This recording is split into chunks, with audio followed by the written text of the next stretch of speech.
जनगण मंगलदायक जय हे भारत भाग्य विधाता।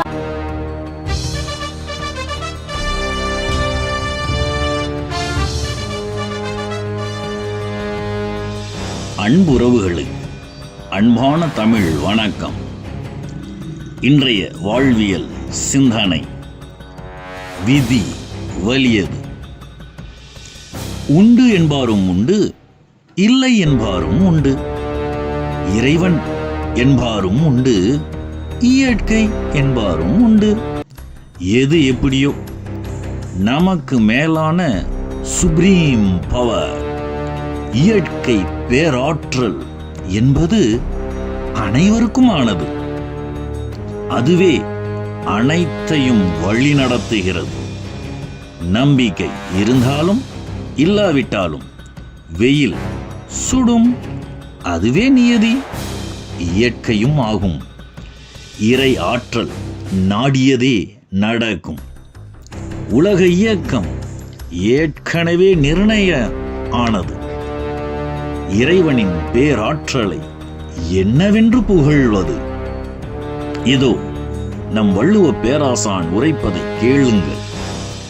நன்றாங்கால் நல்லவா காண்பவர், அன்றாங்கால் அல்லல் படுவது எவன் என்று குறள் எண் 379 மூலம் நல்ல வினை நல்வினை நடக்கும்போது ஆஹா, எமக்கு நல்லதே நடக்கிறது என கருதி மகிழ்பவர், தீயவை ஏதேனும் நடந்தால், தீவினை செயல் நடந்துவிட்டால் அதற்காக துன்பப்பட்டு கலங்குவது ஏன்?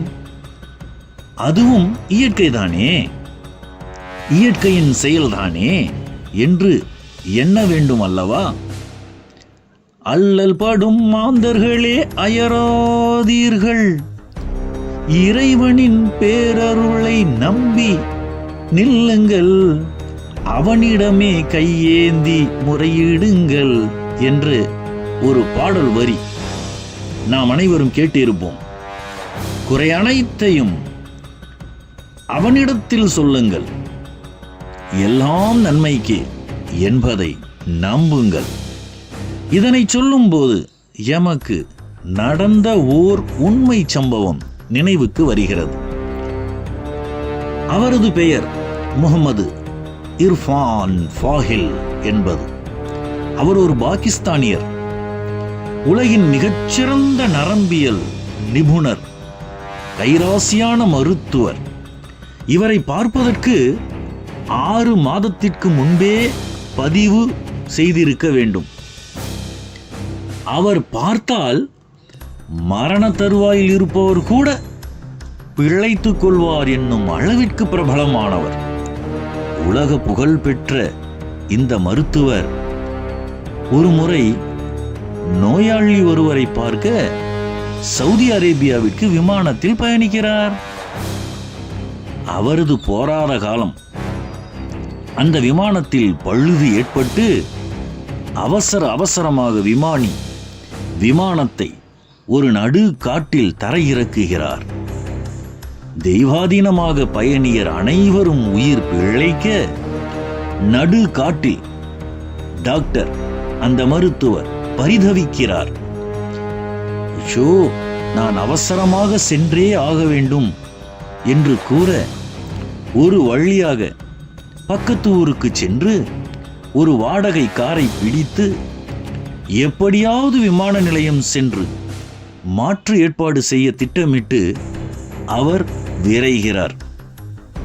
அதன்படி காரில் செல்லும்போது மேகம் இருள் சூழ்கிறது, அடை மழை கொட்டுகிறது.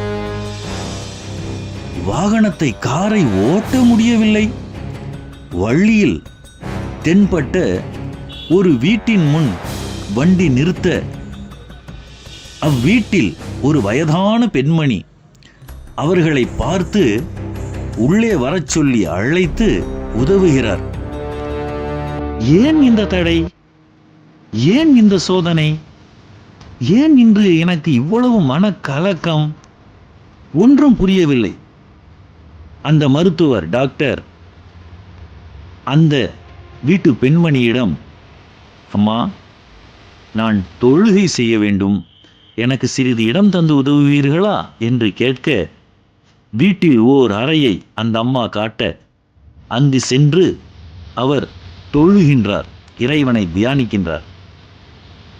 அங்கு ஒரு குழந்தையின் முனகல் சத்தம் கேட்டு அந்த பெண்மணியிடம் காரணம் கேட்க, அப்பெண்ணோ, ஐயா, நாங்கள் ஏழைகள், பெற்றோர் இல்லாத என் பேர பிள்ளைதான் அது.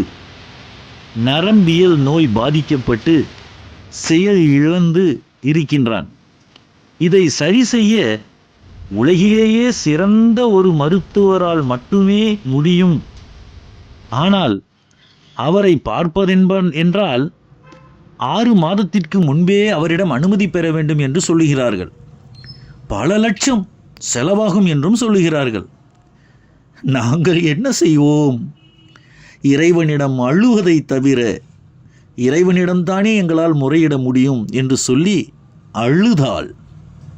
அம்மா, யார் அந்த மருத்துவர் என கேட்க, அவர்தான் டாக்டர் முகமது இர்ஃபான் ஃபாஹில் என்று அந்த பெண்மணி கூறினார். மருத்துவர் அதை கேட்டு அழத் தொடங்கிவிட்டார். அவர் கண்களில் இருந்து தானாக நீர் கொட்டத் தொடங்கியது. அம்மா, அந்த டாக்டர் நான் தானம்மா.